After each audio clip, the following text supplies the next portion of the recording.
Ya dijimos días atrás que en el libro de los Jueces se habla de la llegada del pueblo de Israel a la tierra de Canaán, de las dificultades con las que se fueron encontrando en su asentamiento en cada zona y de la protección divina que pudieron experimentar en las situaciones difíciles que se presentaron a las diversas tribus. En esos momentos más adversos, Dios fue suscitando unos líderes carismáticos, los jueces, que se encargaron de salvar al pueblo. Ahora bien, terminado el libro de los Jueces y antes de que se inicie en los libros de Samuel la narración de los orígenes de la monarquía en Israel, la Sagrada Escritura incluye un libro breve con una historia entrañable, que es la de Ruth. Este libro es uno de los 5 que se leen en algunas fiestas judías, ¿verdad? En concreto, el libro de Ruth se lee en las sinagogas en el día de Pentecostés, fiesta en que los judíos dan gracias a Dios con motivo de la siega.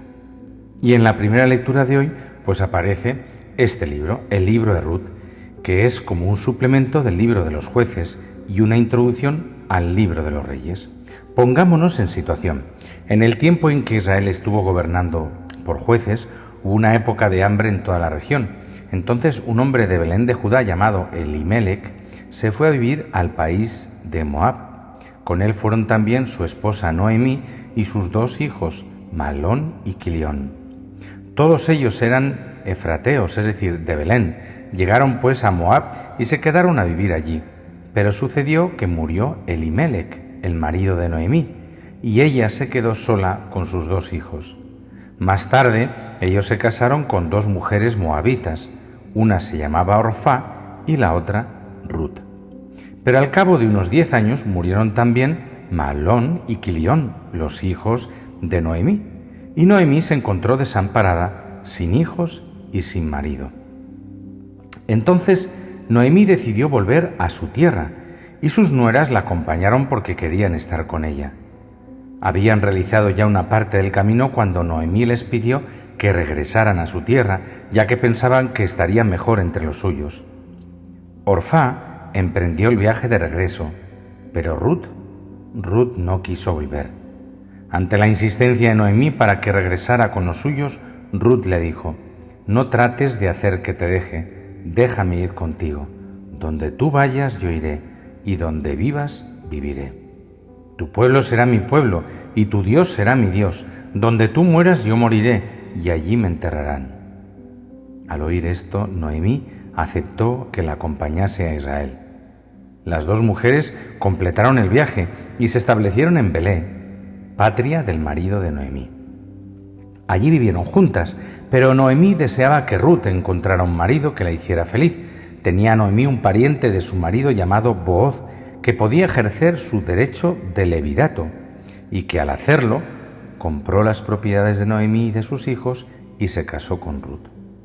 Así fue como Booz se enamoró de Ruth y tuvieron un hijo al que llamaron Obed, que fue padre de Jesé y por lo tanto abuelo del rey David. Booz y Ruth fueron los bisabuelos del rey David, y los 2 figuran entre los antepasados de Jesús y aparecen, atención, en la genealogía de Jesús. No se sabe exactamente cuándo se escribió esta preciosa historia del tiempo de los jueces que trata de los antepasados de David. Muy probable es la hipótesis de que fuera escrita en tiempos de este.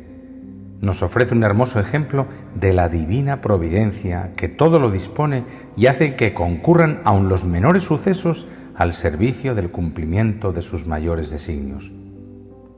Nos pone ante los ojos un modelo singular de piedad y religión, tanto en Ruth como en su suegra Noemí, y nos deja ver en Booz no solo un modelo de israelita, sino también un miembro de la real estirpe de la cual nació nuestro Señor Jesucristo.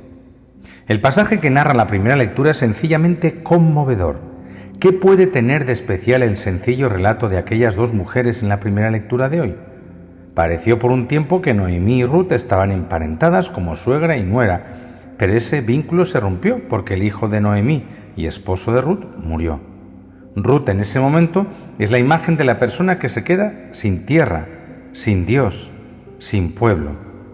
Noemí le dice a Ruth: «Mira, tu cuñada se ha vuelto a su pueblo y a su Dios». a su pueblo y a su Dios es como decir, vuélvete tú como ella.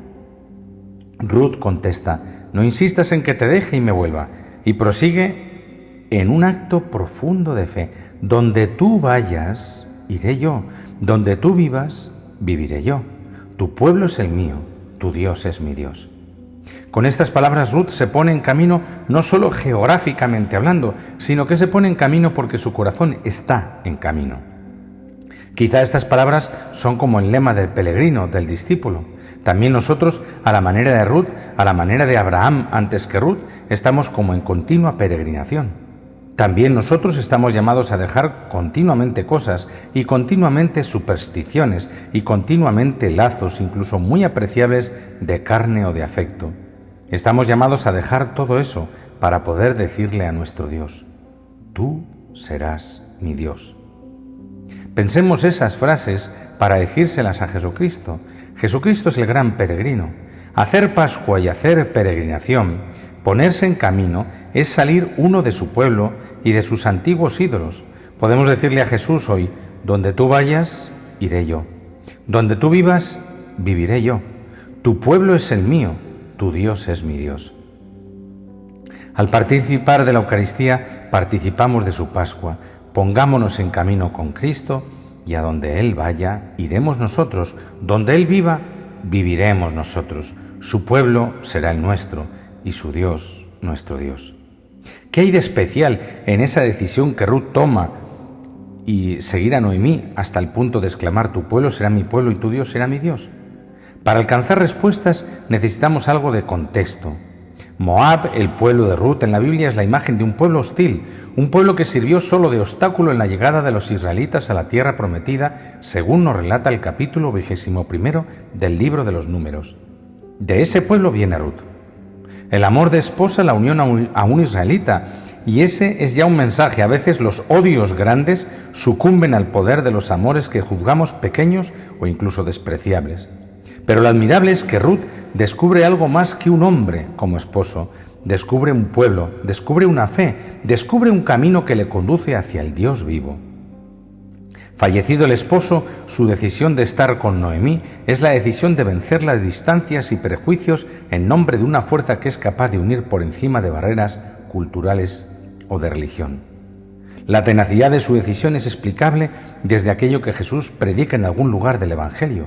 Ruth ha encontrado una perla preciosa en el camino que le conduce a Dios y al pueblo de Dios, y por eso ha elegido no volver atrás. Pero hay más. Ruth no separa el amor a Dios y el amor al pueblo de Dios. Hoy hay quienes quieren amar a Dios y desentenderse del pueblo de Dios, de la Iglesia, de sus hermanos. Pretenden ser, pues, de un Dios que solo ellos saben adorar y que solo a ellos sabe comunicarse. Y no me sirve la excusa, y a Ruth tampoco, de que el obrar de los miembros de la Iglesia no es completamente pluscuamperfecto. Que el ejemplo de Ruth nos libere de alucinaciones tan nocivas. Feliz día para todos. Amén.